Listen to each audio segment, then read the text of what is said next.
रविवार को शारदीय नवरात्रि यानी कि छठा दिन छठी माता का दिन के शुभ अवसर पर हमारे संवाददाता आशीष पांडे ने मिर्जापुर विंध्यवासिनी धाम से शुभकामनाएं प्रेषित की। आइए देखते हैं क्या कुछ कहा उन्होंने।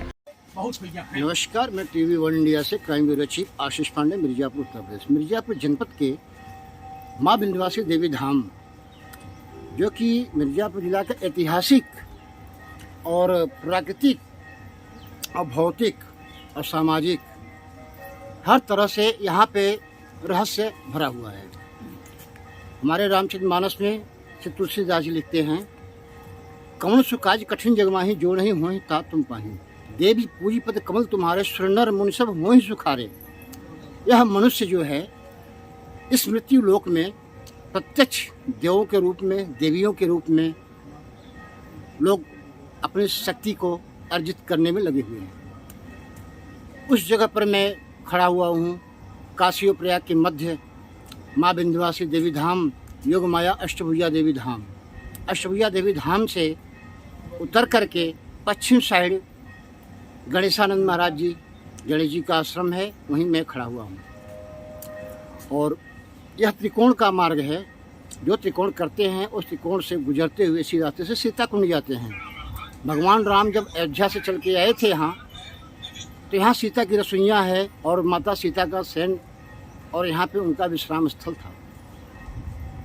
इस स्थल पे उनकी रसोइयाँ आज भी प्राकृतिक है और आज भी यहाँ का देखने में ऐसा लगता है कि माँ जानकी जी और माता जानकी असीम कृपा थी, जो कि यहाँ पर आकर के रसोइयाँ में उन्होंने भोजन पकाया और अपने हाथ से प्रभु श्री राम को खिलाया।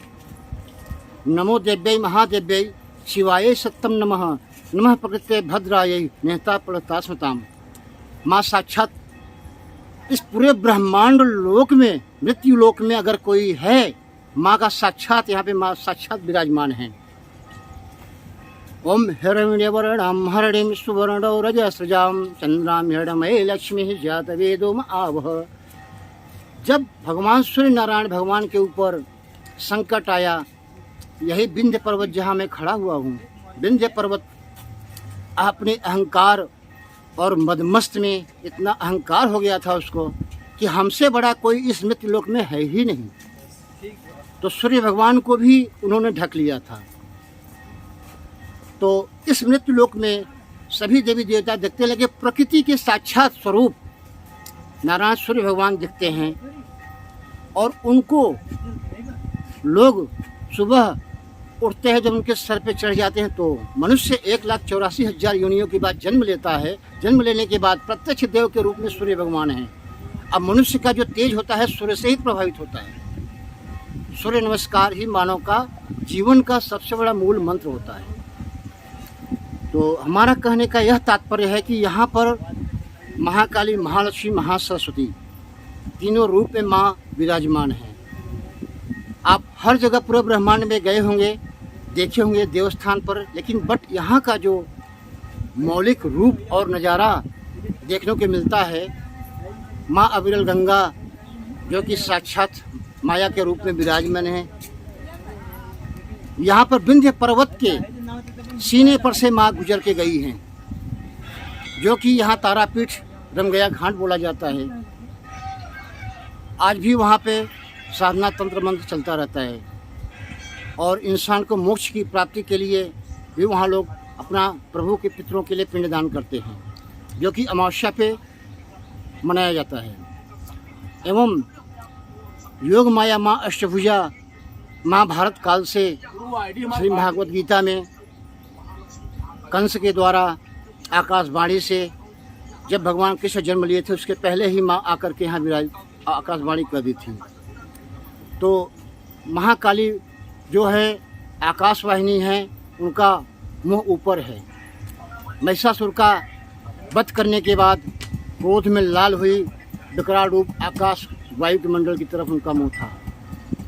तो प्रत्यक्ष नजर आती है। यहाँ पर बगल में कुआं है। अगर कोई आपको बीमारी है, लगातार आप 21 दिन पानी पी लो तो आपको 100% मैं इलाज देता हूँ कि 50% आपका इलाज मुक्त हो जाएगा। और वायु जो है योग माया के, पहाड़ पर आ जाओ आप, 21 दिन तक लगातार यहाँ का हवा ले लो, आप निरोगी काया नजर आओगे। और यहाँ पर असाध्य आपके पास रोग है, हार्ट संबंधित, ब्लड संबंधित, किडनी संबंधित, मुछंदरा कुंड का पानी पीजिए, भैरव कुंड का पानी पीजिए। तो यहाँ मेरे कहने का मतलब है कि पूरे ब्रह्मांड नास्ति, ऐसा कोई तीर्थ स्थल नहीं है जो कि माँ विंध्यवासिनी जैसा। कोई भी साधना करो, कोई भी सिद्धि प्राप्त करो, कोई भी आप अनुष्ठान पूजा करो, कोई भी मनुष्य का जो मनोकामना है वो सारी मनोकामना पूर्ण होता है यहीं से। और जो 10 महाविद्या का योग है, वह 10 महाविद्या का भी योग यहाँ स्थान है। जैसे 10 योग महाविद्या का प्रमाण देता है, मनुष्य का दशा 10 दिन साल का होता है।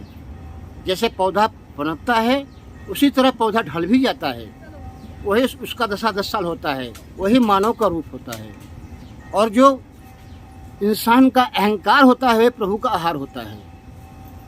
तो अगस्त मुनि के द्वारा इस पर्वत को आश्वासन दिया गया कि आप लेटे रहो तब तक मैं आता हूँ, तब वही आज इतिहास पूरा चला रहा है। और हमारे कहने का मतलब है नमो देव्यै महादेव्यै शिवाय सत्यम नमः, नमः प्रकृते भद्राय नेता पड़ता सुताम। प्रकृति परमात्मा का साक्षात स्वरूप है। ऐसा कौन सा मानव है जो कि उसके जिह्वा पर मैं, तुम और हम शब्द नहीं आता है। मैं शब्द जो है भगवान प्रभु से कृष्ण भगवान का रूप आता है, वो तो मोक्ष दिलाता है। अभी किसी मानव के साथ मैं हो जाए उसी जगह लड़ाई हो जाता है। लड़ाई होता है तो उसका अंत तो मोक्ष ही होता है। तो उसको देखो आप श्रीमद् भागवत गीता, आपके शरीर के अंदर ही भगवान बैठे हैं।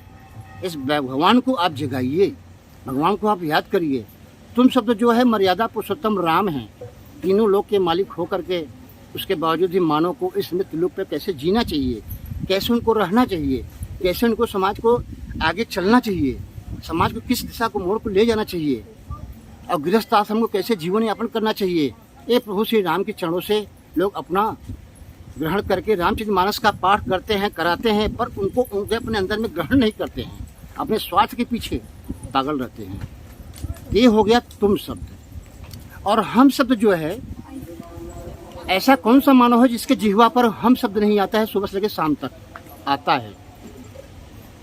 और हम शब्द जो है जगत जननी माँ साक्षात स्वरूपा दुर्गा जी का, माँ जगत जननी विंध्यवासिनी जी का रूप है। हम शब्द, इनके बगैर ना तो आपके पास वस्त्र है, ना अन्न है। अन्नपूर्णे सदा पूर्णे शंकर प्राण वल्लभे, ज्ञान वैराग्य सिद्ध्यर्थम दीक्षां देहि च पार्वती, माता च पार्वती देवी, पिता देवो महेश्वरः, बांधवा शिव भक्ता च स्वदेशे भुवनत्रयम्। तो अन्नपूर्णे सदा पूर्णे शंकर प्राण वल्लभे, ज्ञान वैराग्य सिद्ध्यर्थम दीक्षां देहि च पार्वती। हे माता पार्वती और प्रभु बाबा विश्वनाथ जी, आप लोग से मनुष्य का हमारा जो अहंकार है वही आपका आहार है। तो यहाँ पर आए हुए सभी श्रद्धालुओं और भक्तों को मैं आग्रह करता हूँ और अनुरोध करता हूँ कि यहाँ पर अनैतिक विचारधाराएं और अनैतिक कार्य और अनैतिक मन में किसी प्रकार की द्वेष भावना ना रखो। आना नहीं तो आपका बेकार हो जाएगा। और रामचरितमानस में एक शब्द लिखा गया है, जहाँ सुमति वह संपत्ति नाना, और जहाँ कुपति वह विपत्ति निधाना। जहाँ परिवार में विघटन होता है वहीं नकारात्मक शक्तियों का वास होता है, और जहाँ परिवार में एकता होती है वहाँ साकार और माँ नारायणी और नारायण का, माँ जगत जननी का आशीर्वाद होता है। जय हिंद, जय माता, जय माता।